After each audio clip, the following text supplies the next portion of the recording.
नमस्कार, स्वागत है आप सभी का आपके अपने चैनल ईपीएस अपडेट में।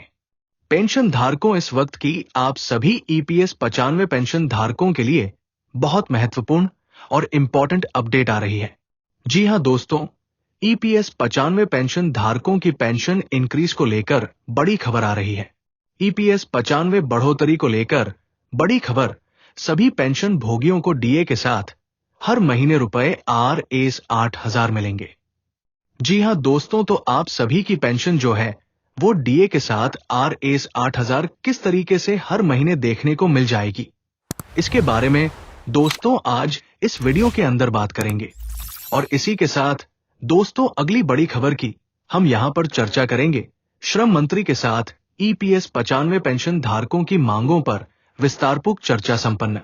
तो आखिरकार दोस्तों लेबर मिनिस्टर के साथ किस तरीके से ईपीएस 95 पेंशन धारकों की मांगों को लेकर विस्तारपूर्वक चर्चा की गई है, और इस चर्चा के अंदर दोस्तों पेंशन धारकों के लिए क्या बड़ी खबर निकलकर सामने आ चुकी है, इसके बारे में भी दोस्तों विस्तार से जानकारी आप सभी को आज की इस वीडियो के अंदर दी जाएगी। इसलिए आप सभी से निवेदन करते हैं कि दोस्तों आज की इस वीडियो को आप लास्ट तक देखिएगा। साथ ही दोस्तों खासकर जो ईपीएस 95 के पेंशन धारक हैं, उनके लिए दोस्तों बहुत बड़ी खबर है। तो आज की इस वीडियो को लास्ट तक देखने के साथ साथ आप हमारे चैनल को सब्सक्राइब कर दें, पास ही बने बेल आइकॉन को जरूर दबा दें और साथ ही वीडियो को लाइक जरूर कर दें। तो चलिए यहां पर पूरी खबर सही, सटीक और तथ्यों पर आधारित विस्तार से आप सभी को दे देते हैं। सबसे पहले हम बात करेंगे श्रम मंत्री के साथ ईपीएस 95 पेंशन धारकों की मांगों पर विस्तारपूर्वक जो चर्चा है वो संपन्न हो चुकी है, इसके बारे में। जी हां दोस्तों, माननीय श्री डॉक्टर मनसुख मांडविया जी, श्रम व रोजगार मंत्री, भारत सरकार, नई दिल्ली के साथ नेशनल एजुटेशन कमेटी के राष्ट्रीय अध्यक्ष माननीय कमांडर अशोक जी रावत एनसीसी के प्रतिनिधि मंडल के साथ महत्वपूर्ण मीटिंग संपन्न हुई है, जिसमें ईपीएस टाइम पेंशन धारकों की मांगों के संबंध में श्रम मंत्री जी से ठोस आश्वासित किया है कि जल्द पेंशन वृद्धि होगी। कार्य इसको लेकर चल रहा है। तो दोस्तों, श्रम मंत्री के साथ ईपीएस 95 पेंशन धारकों की मांगों को लेकर हुई बैठक में क्या क्या हुआ है। जी हां दोस्तों, माननीय कमांडर अशोक जी रावत ने माननीय मंत्री महोदय से द्वारा एनएससी के प्रतिनिधि मंडल के साथ अनेक बार सकारात्मक मीटिंग करने के लिए माननीय मंत्री जी के प्रति आभार व्यक्त किया, लेकिन दोस्तों यहां पर साथ ही खेद प्रकट भी किया। मिनिमम पेंशन बढ़ोतरी व मेडिकल सुविधा के संदर्भ में अभी तक सरकार द्वारा निर्णय न जाने के कारण ईपीएस 95 पेंशन धारकों में ईपीएफओ के प्रति रोष चरम सीमा पर है।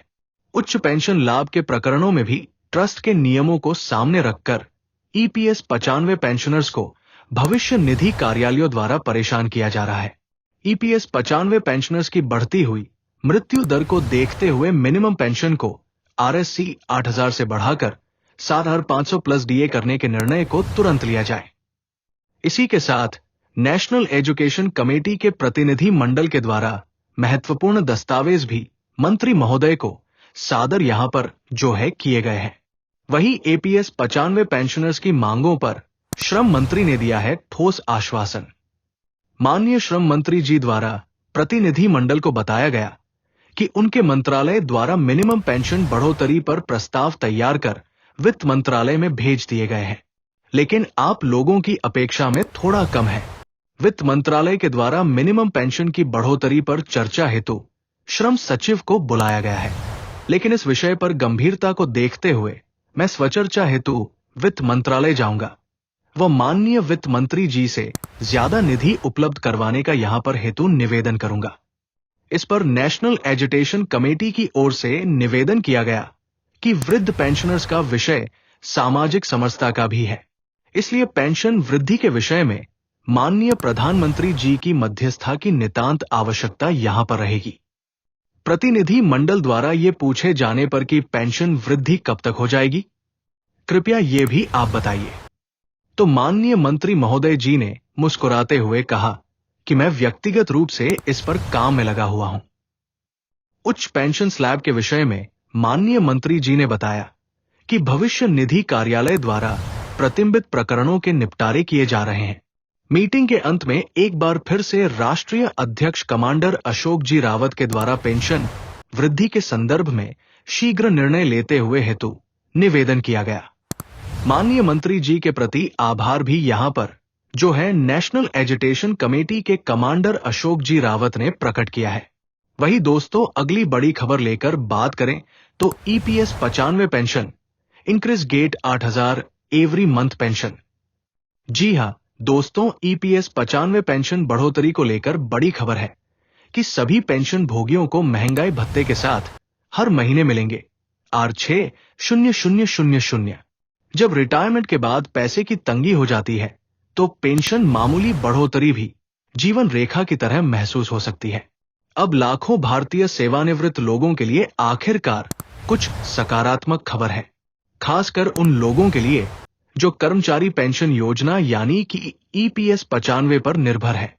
सरकार ने आधिकारिक तौर पर न्यूनतम ईपीएस पेंशन बढ़ोतरी R3000 से बढ़ाकर यहां पर R6000 प्रतिमाह कर दिया है।